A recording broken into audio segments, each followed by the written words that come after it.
걱정 또는 염려를 나타내는 영어 워리는 독일어 부르겐에서 파생되었습니다. 부르겐은 목을 조르다, 질식하다라는 뜻을 가집니다.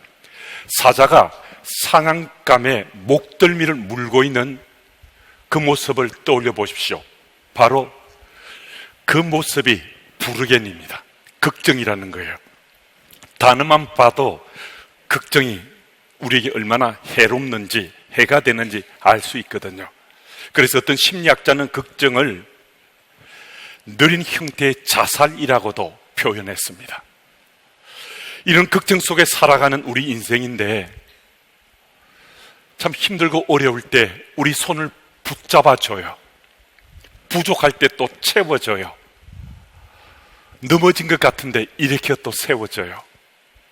길을 잃어버렸는데 우리 길을 인도해줘요.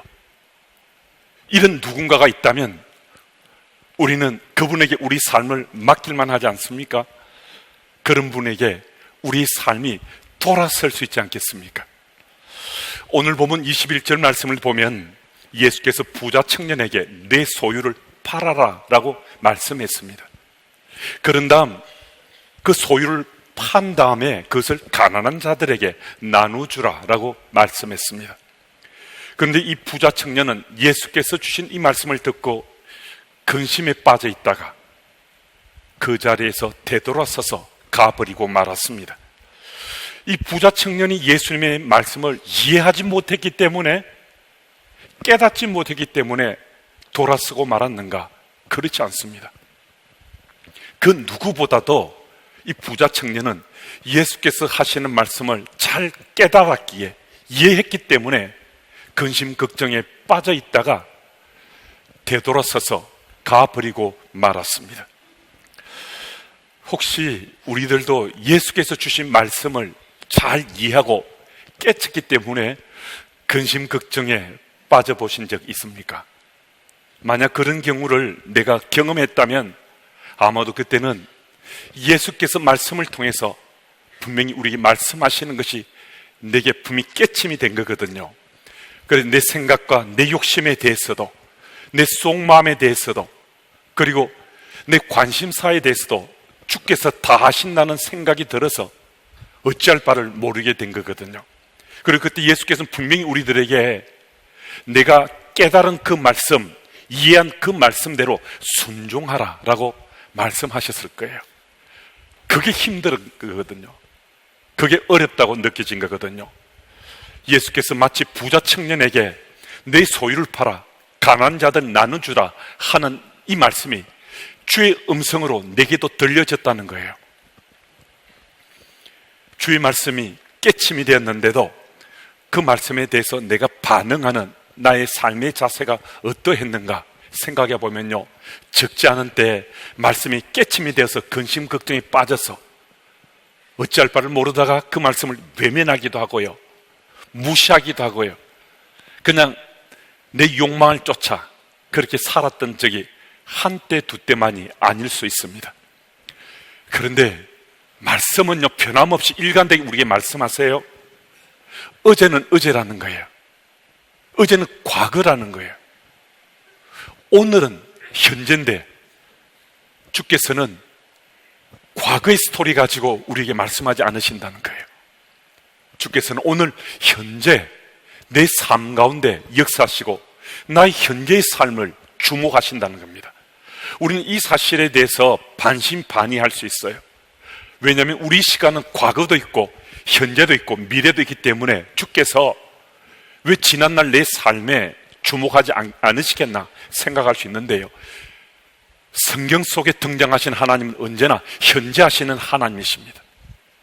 그 하나님께서는 과거에 어떤 사건을 붙잡거나 우리에게 말씀하시는 것이 아니라 오늘 현재 나를 붙드시고 나의 삶의 형편을 살피시면서 우리 미래를 열어가고 계시다는 겁니다.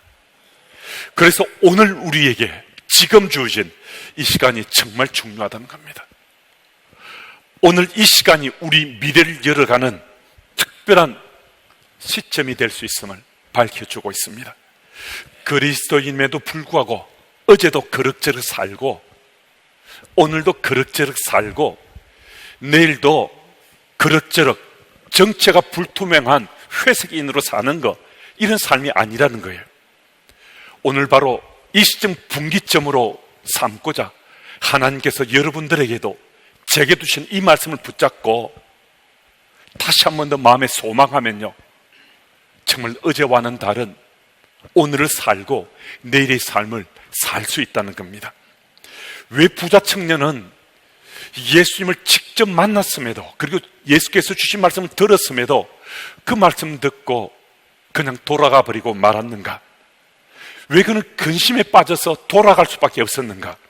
20절 말씀을 보면 그는 하나님께서 그에게 주신 말씀, 그 계명들 다 지켰다라고 자랑스럽게 또 자부심을 가지고 그는 예수님께 말씀드렸습니다.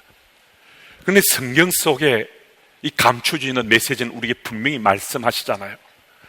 그가 지금까지 살아오면서 하나님의 말씀하신 계명을 다 지켰다는 것은요, 자기가 원하는 계명만 다 지켰다는 거예요.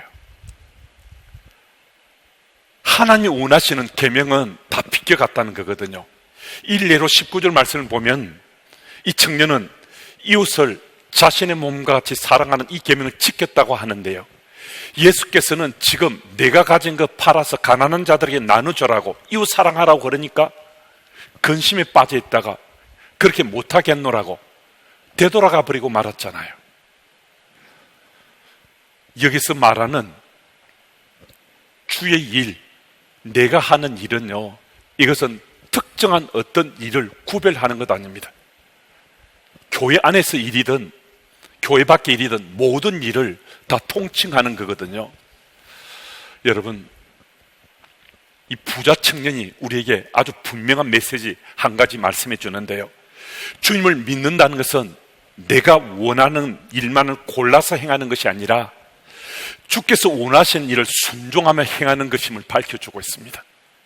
왜 이 사실이 중요한가 하면요, 내가 하나님의 계명을 따른다고 하면서 내가 원하는 것만 골라서 하다 보면요, 이것이 반복되면 어느 순간 보면 주님이 원하시는 일과 나는 전혀 상관이 없게 됩니다.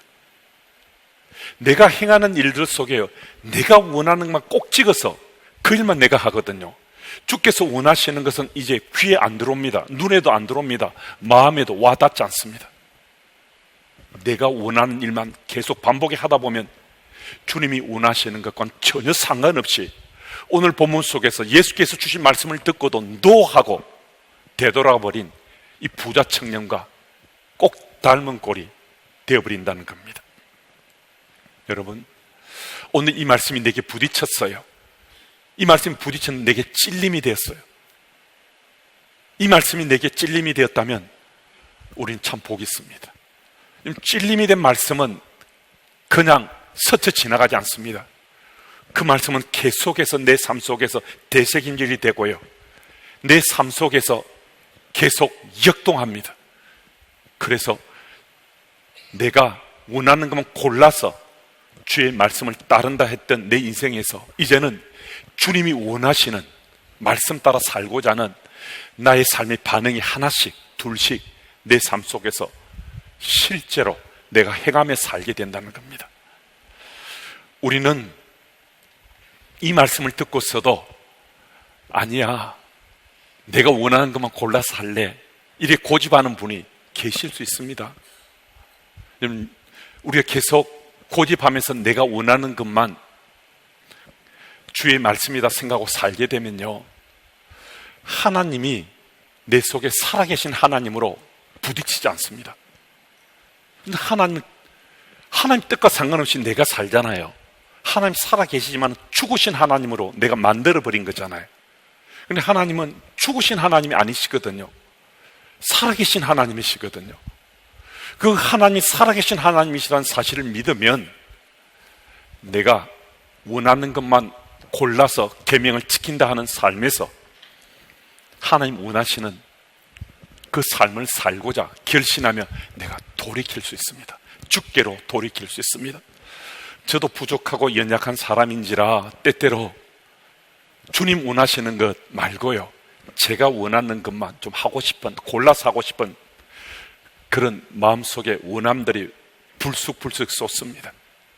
그래 때로는 주님 원하시는 건 아니고 제가 골라서 그 일을 행함으로 주님의 마음을 아프게 하고 상처를 낸 적도 어찌 한때 두 때만 있겠습니까? 그런데 지금은 조금은 달라졌습니다.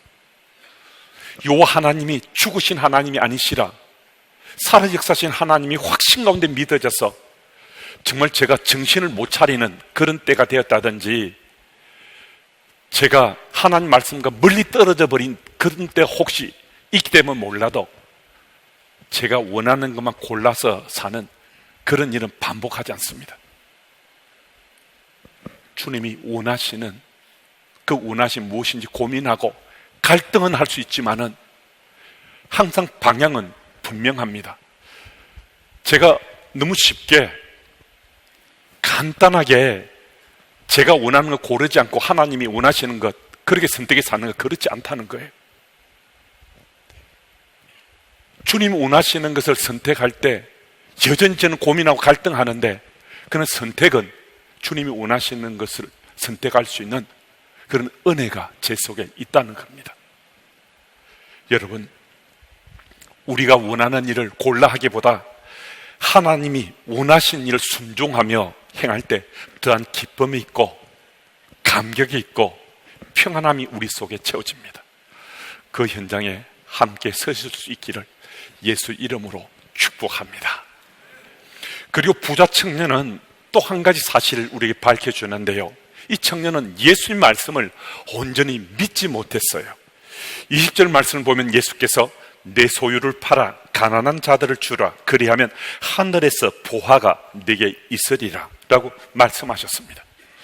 16절 말씀을 보면 이 부자 청년은 예수께 나왔는데 영생에 대해서 아주 궁금해서 영생의 비밀을 자기에게 말씀해 주십사고 그 답을 찾고자 예수께 나왔거든요.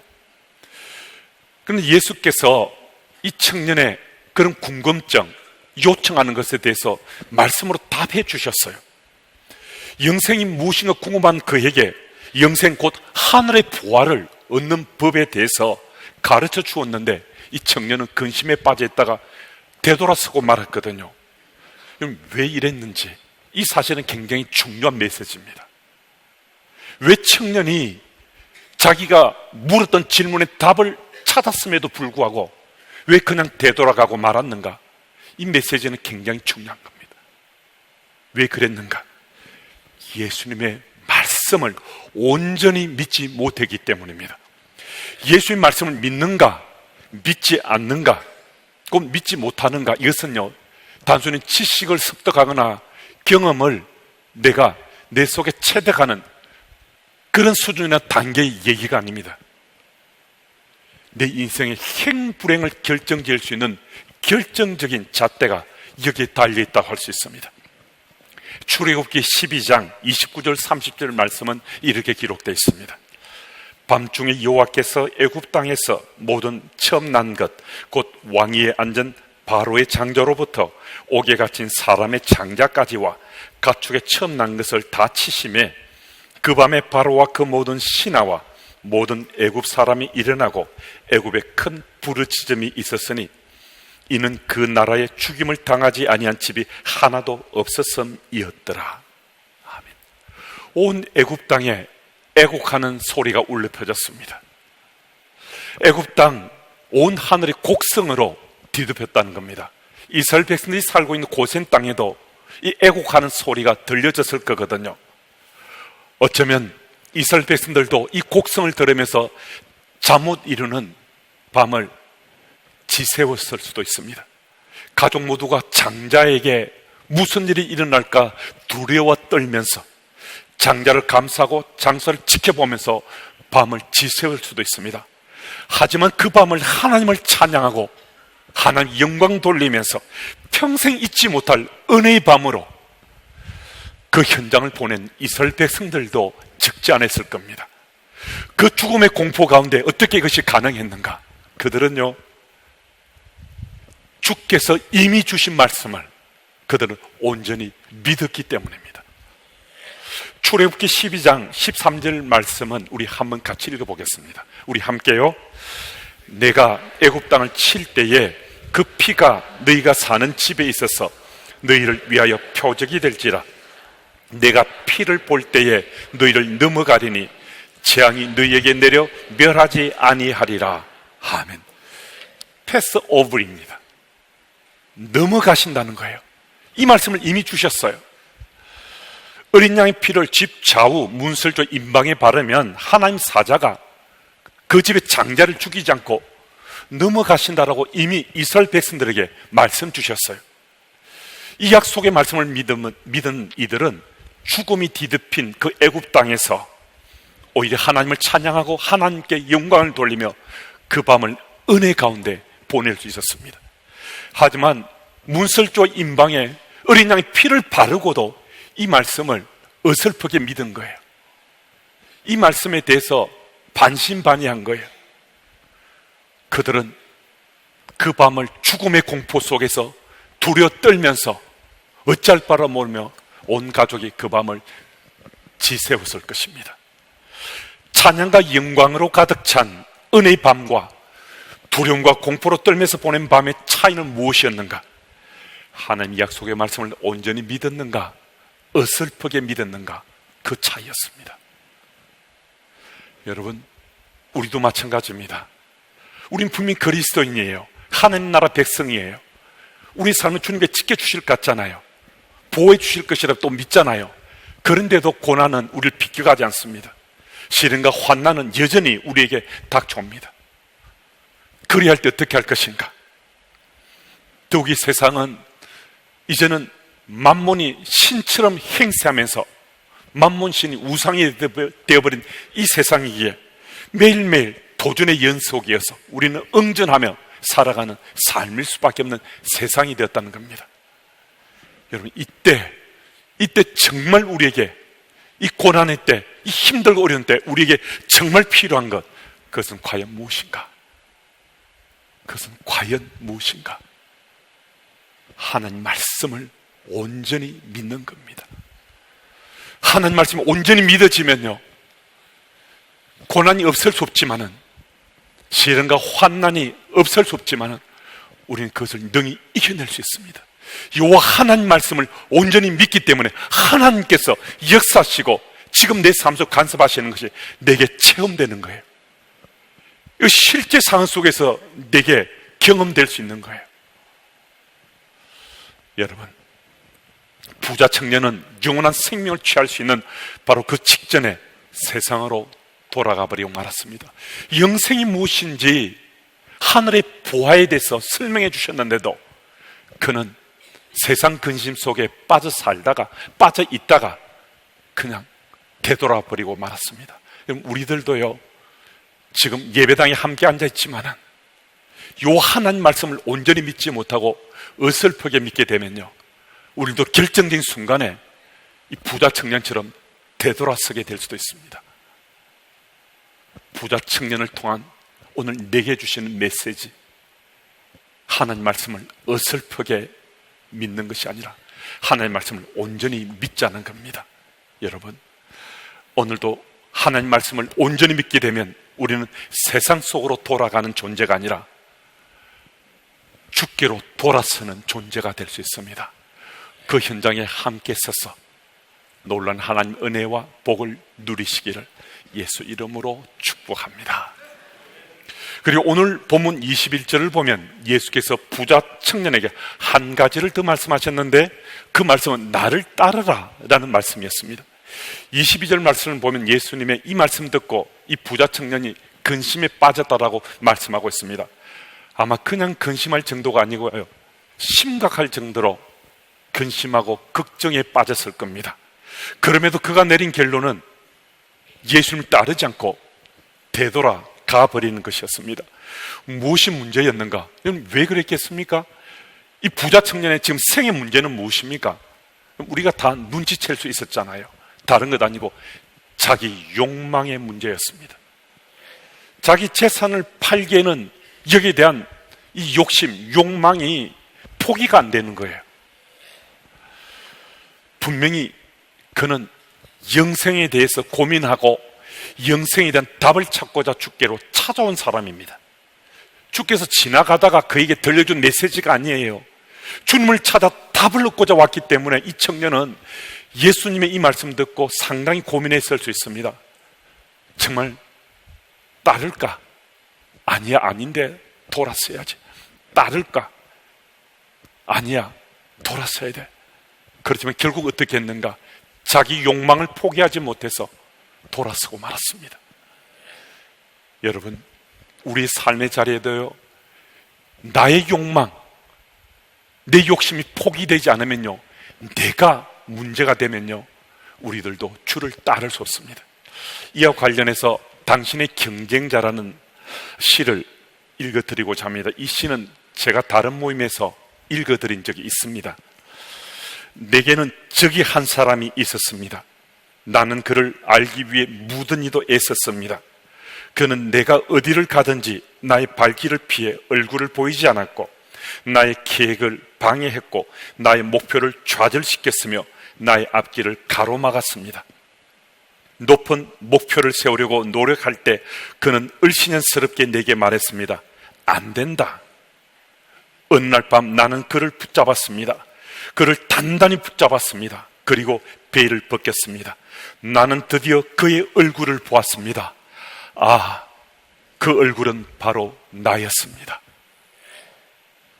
사랑하는 여러분, 예수님을 따른다는 것은 주 안에서 나의 욕망을 포기하는 것입니다.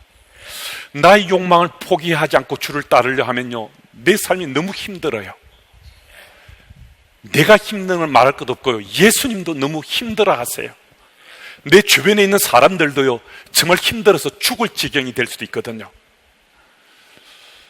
하지만 예수님을 따르는 그 따름으로 나의 욕망을 포기해 보시면요, 언제나 갈증으로 가득 차 있었던 내 욕망의 그 마음밭이 놀랍게도 나의 삶에 생각지도 못한 만족감으로 채워질 수 있습니다.